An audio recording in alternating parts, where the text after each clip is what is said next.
নতুন শ্বশুর বাড়ি থেকে বাড়িতে ফিরলো ছেলে। মা ছেলেকে জিজ্ঞেস করলো, বাবা, শ্বশুর বাড়ির লোকজন কেমন লাগলো?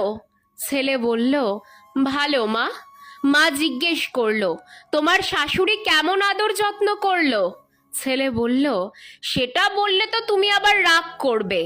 মা বলল, না, করব না, বলো। ছেলে বলল, আমার শাশুড়ি তোমার থেকেও অনেক বেশি ভালোবাসেন আমায়।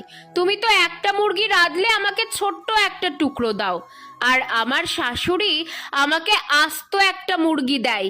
কত রকম পিঠা, খেতে বসলে পাশে বসে বাতাস করেন। এক কথায় তোমার থেকে অনেক গুণ বেশি ভালোবাসেন আমাকে। আসার সময় তো আসতে দিতেই চাননি, বললেন আর কটা দিন থেকে যাও। তবুও জোর করে চলে আসলাম। যত দূর দেখা যায় পথের দিকে তাকিয়েছিলেন। মা মনে কষ্ট পেলেও মুখে হাসি রেখে বললেন, বাবা, তোমার শাশুড়ির মতো অত ভালোবাসতে আমি শিখিনি।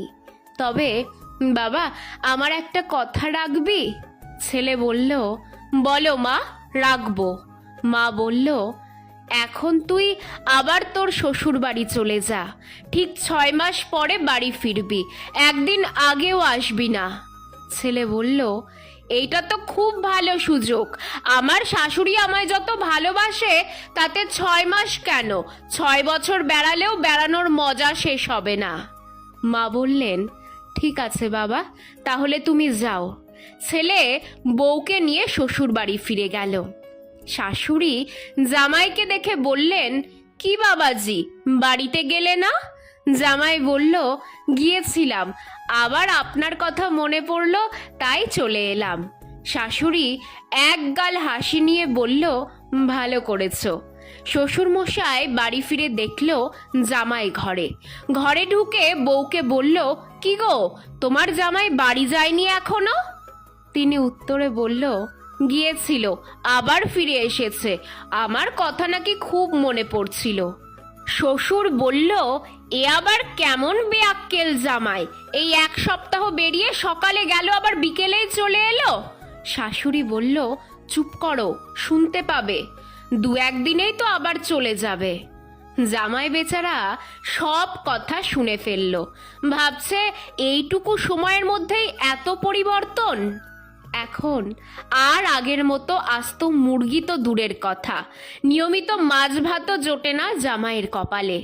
কয়েকদিন পর সকালবেলা শ্বশুর জামাইয়ের হাতে একটা জাল ধরিয়ে দিয়ে বলল, বাবা, খালি বসে বসে খাবে কি দিয়ে? কয়টা মাছ ধরে নিয়ে এসো। পরের দিন গরুর দড়ি হাতে দিয়ে বলল, যাও, গরুটা বেঁধে দিয়ে এসো। তারপরের দিন হাতে কাঁচি ধরিয়ে দিয়ে বলল, যাও, ঘাস কেটে আনো। এতে জামাই বাবাজি বিব্রত হলেও কিছু বলতে পারছে না। একদিন জামাই বাবার খুব জ্বর এলো। মেয়ে পাশে বসে মাথায় জল দিচ্ছে। শাশুড়ি একবারও দেখতে যাওয়া তো দূরের কথা, উল্টে মেয়েকে বলল, কিরে, তোর বর শুয়ে থাকলে ঘরের কাজ কে করবে? উঠে গিয়ে ঘরের কাজ করতে বল। বউ বলল, আর কত অপমান সহ্য করব, চলো বাড়ি যাই। জামাই বলল, এখনো 4 মাস পরে যাব। এই কথা শুনে শাশুড়ি বলল, আমার বাড়ি থেকে বের হয়ে অন্য কোথাও গিয়ে খেটে খাও, আমাকে মুক্তি দাও বাপু। এর থেকে তো ঘর জামাই রাখলে বিয়ের বাড়তি খরচাটা অন্তত বাঁচত। এভাবে প্রতিদিন যা তা ব্যবহার করছে, আর সহ্য করা যায় না। রেগে গিয়ে একদিন জামাই তার বউকে একটা চড় মারল। এতে যা হবার তাই হলো। শাশুড়ি একরকম ঝাঁটা পেটা করে ঘর থেকে বের করে দিল আদরের জামাই বাবাজিকে। ছেলে এতদিনে হাড়ে হাড়ে বুঝতে পারল, মায়ের থেকে কেউ বেশি ভালোবাসতে পারে না।